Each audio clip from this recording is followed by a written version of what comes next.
নমস্কার। আজকে আমাদের আলোচ্য বিষয় ধর্ম কর্ম। এই জোড়া শব্দটা আমরা ব্যবহার করি একই সঙ্গে।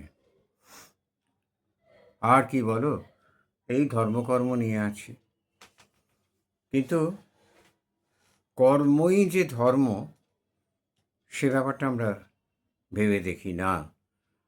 কীরকম? ধর্ম কথাটা এসেছে ধৃ ধাতু থেকে সমষ্কৃত, যার অর্থ ধারণ করা। যা আমাদের ধারণ করে রাখে তাই আমাদের ধর্ম। যেটা আমাকে ধারণ করে রাখে সেটাই আমার ধর্ম। আর প্রত্যেকটি মানুষের এর অর্থ কী দাঁড়াচ্ছে? এর আক্ষরিক অর্থ হচ্ছে, লিটারারি মিনিং আইন, নীতি, কর্তব্য, গুণ বা স্বভাব। যেমন আগুনের ধর্ম দহন করা, তাপ দেয়া। মানুষের ধর্ম মানবিক আচরণ, যা বিশ্বাসকে ধরে রাখে। এটি কেবল ধর্ম বিশ্বাস নয়। শুধুমাত্র ধর্ম বিশ্বাস বললে হবে না। সেটা ধর্মের প্রতি একটা পুজো আর্চা, ঠিক আছে, এটা তো করা যেতেই পারে। এটা একটা কর্মের সঙ্গে একটা অংশ বিশেষ। এগুলো করলে মন শান্ত থাকে, মন ভালো থাকে। অনেকে এগুলোকেই প্রধান করে ধরেন, সেইটা কিন্তু ধর্ম হচ্ছে না, কর্মই ধর্ম। মানে ধরুন, আমি একজন পেশাদার শিল্পী, তাহলে ছবি আঁকাটা আমার কর্ম, ছবি আঁকাটা আমার ধর্ম। কেউ একজন পেশাদার লেখক, লেখাটা তার কর্ম, এবং এই লেখাটাই তার পেশা, এটাই তার ধর্ম। ধর্ম বলতে রিলিজিয়ান যেটা আমরা বুঝি শুধুমাত্র তা কিন্তু নয়। ধর্ম বিশ্বাস, ওরকমভাবে কথাটাকে ব্যাখ্যা করে বুঝিয়ে দেয়া হয়েছে আমাদের, কিন্তু কর্মই যে ধর্ম সে কথাটা বলা হয়নি। কিন্তু শ্রীকৃষ্ণও বলেছেন কর্মই প্রধান ধর্ম, কর্মের দ্বারাই মানসিক শুদ্ধি হয়। ধর্ম হলো অতি প্রাকৃত, আধ্যাত্মিক বা শক্তির প্রতি বিশ্বাস, আচার আচরণীয়। ধর্ম জীবনের সর্বজনীন নীতি, সত্য এবং সঠিক আচরণকেও বোঝায়, যা ব্যক্তি বা সমাজকে স্থিরতা বা উদ্দেশ্য দেয়।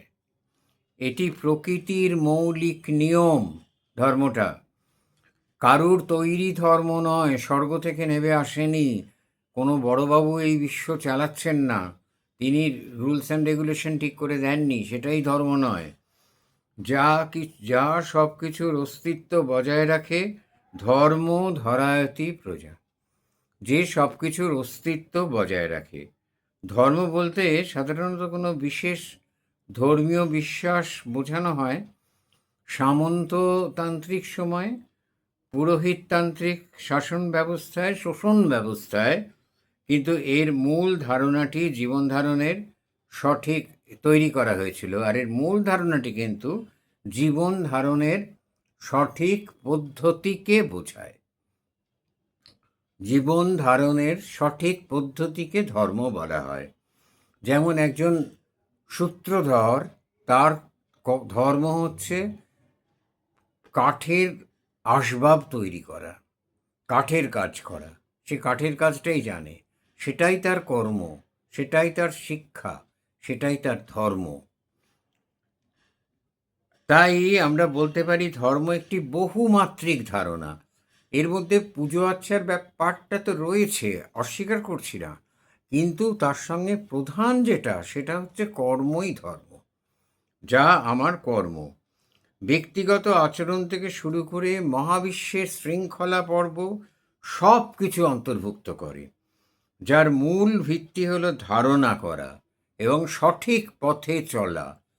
পুজো আচ্ছা করে আমি সঠিক পথে কতদূর কি যাব জানি না, কিন্তু আমার কর্মের দ্বারা আমি সঠিক পথ নিশ্চয়ই পাব। বিশ্বাস ও ধর্ম সমার্থক নয়। ধর্ম হলো জীবনযাপনের সামগ্রিক পদ্ধতি। তাহলে বিশ্বাস এবং ধর্মটাকে আমরা সমার্থক করে ফেলেছি, সমার্থক নয় কিন্তু। আর বিশ্বাসটা বিশ্বাসের পেছনে কোনো যুক্তি থাকে না। লোকে বলে বটে অন্ধবিশ্বাস, বিশ্বাস কখনো অন্ধ হয় না। মানে চৌকোলা বিশ্বাস আমি অন্তত দেখিনি। এটা শ্রীরামকৃষ্ণ এই কথাটা বলেছেন। চৌকোলা বিশ্বাস আমি অন্তত দেখিনি কখনো। বিশ্বাস মানে অন্ধ।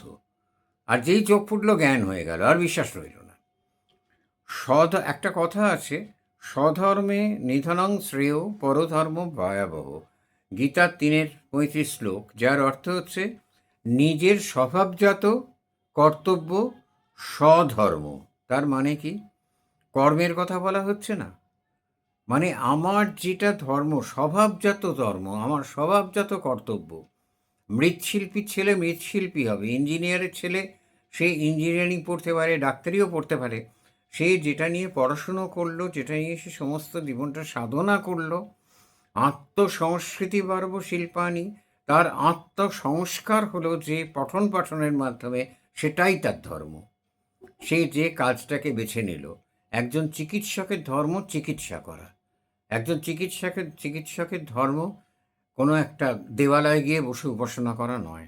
উপাসনা তিনি করতেই পারেন মন স্থির করার জন্য, কিন্তু সেটা তার ধর্ম নয়। কর্মটাই তার প্রধান ধর্ম। উপাসনা সহযোগী ধর্ম ভাবা যেতে পারে সেটা।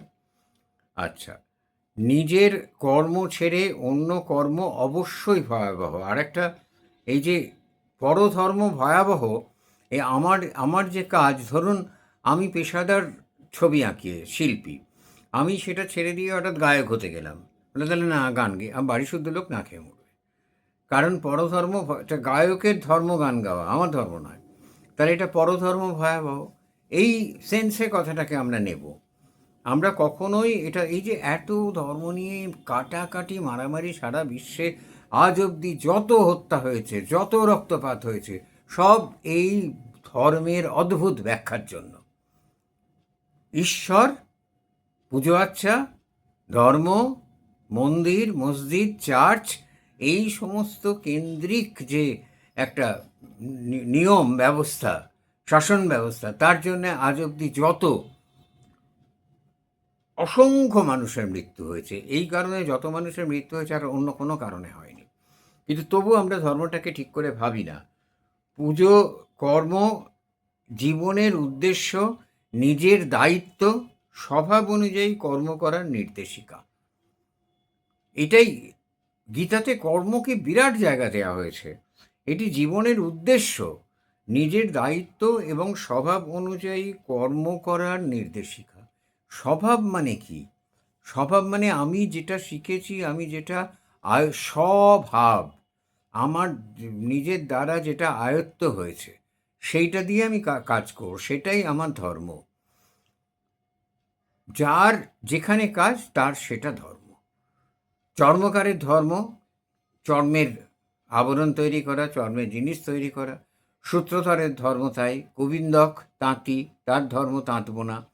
প্রত্যেকটি মানুষের আলাদা আলাদা ধর্ম রয়েছে, সে সেই অনুযায়ী কাজ করবে। ঈশ্বর একটা কমন ফ্যাক্টর, সেটা প্রত্যেকেই আরাধনা করতে পারে, প্রত্যেকেই তার কাছে যেতে পারে, কিন্তু কর্মকে ধর্ম বলে মেনে নিতে হবে।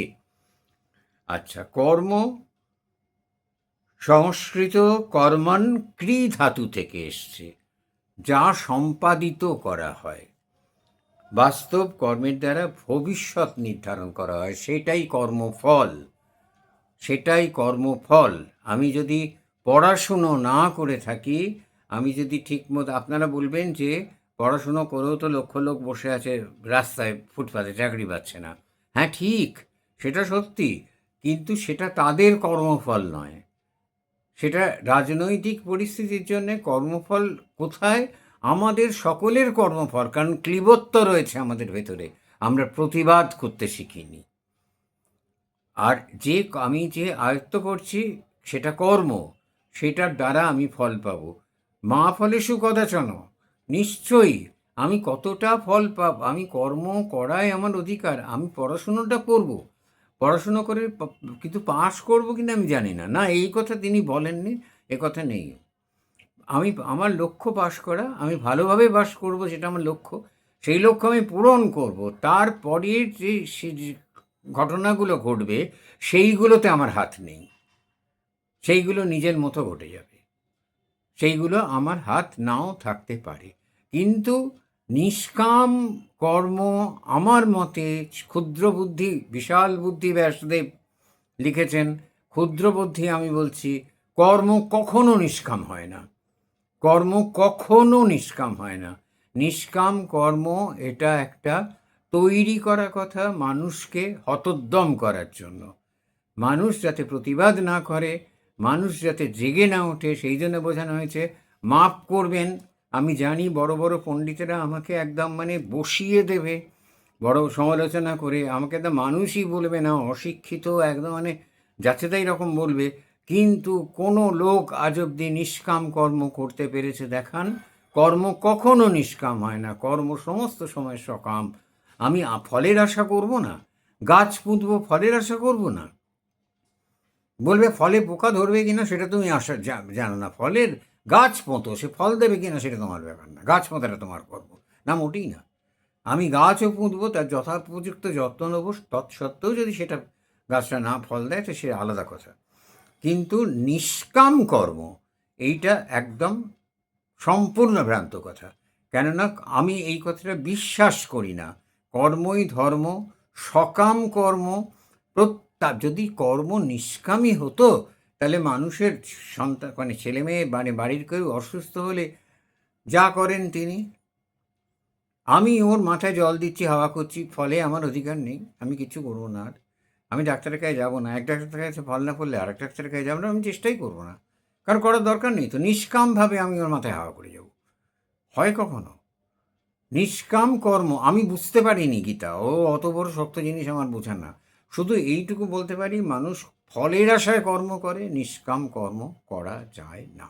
এটা আমার মত। আপনাদের মতামত জানাবেন। নমস্কার।